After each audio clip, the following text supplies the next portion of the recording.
How do we bring 21st century skills into our PBL?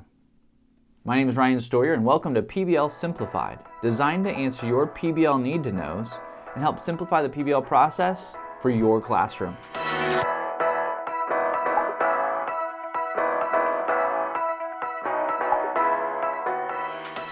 How do I get 21st century skills to be a part of my classroom environment and classroom culture?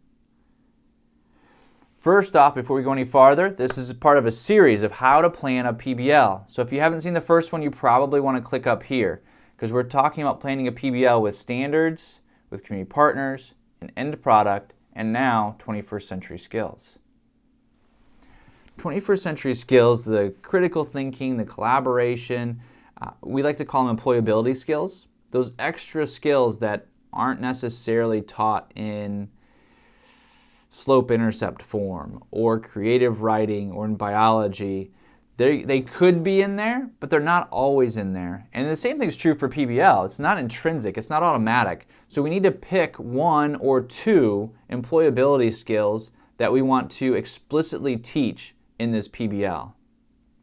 And we have to explicitly teach them. There are a ton of different places within a PBL as you bring in community partners to utilize 21st century skills.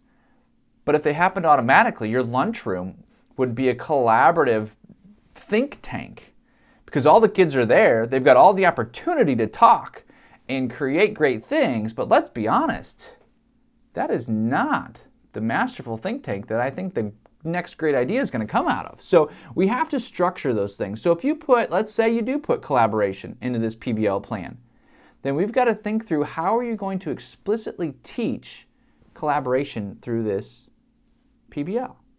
Maybe it's one of your first PBLs and you decide to bring in group contracts. You could probably click right down here to find a couple of those group contracts.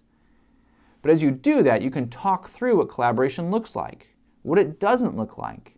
You can give learners a rubric on what collaboration is and where they stand on that portion, and then they can use the group contracts to figure it out. You can run some protocols. The point is that we need to explicitly plan out what 21st century skill or what employability skill we want to put into our PBL. So which ones do you choose? You know, there's the 4 C's. I think there's the 5 C's now. I love Indiana's version of employability skills. The Indiana Workforce Development Group has created an infographic around employability skills, and you can just pick through those. Do not plan on addressing 20 employability skills in one PBL. It's likely not going to happen, but if you hit 1 or 2, you can build on those in your next PBLs. So let's explicitly teach those 21st century skills, those employability skills, and give those skills that our learners need for their next step, whatever that next step is. So today we simplified the idea of how do we bring 21st century skills into our PBL. And once you do that, you're going to find out that it engages your learners, it's going to tackle boredom, and it will transform your classroom.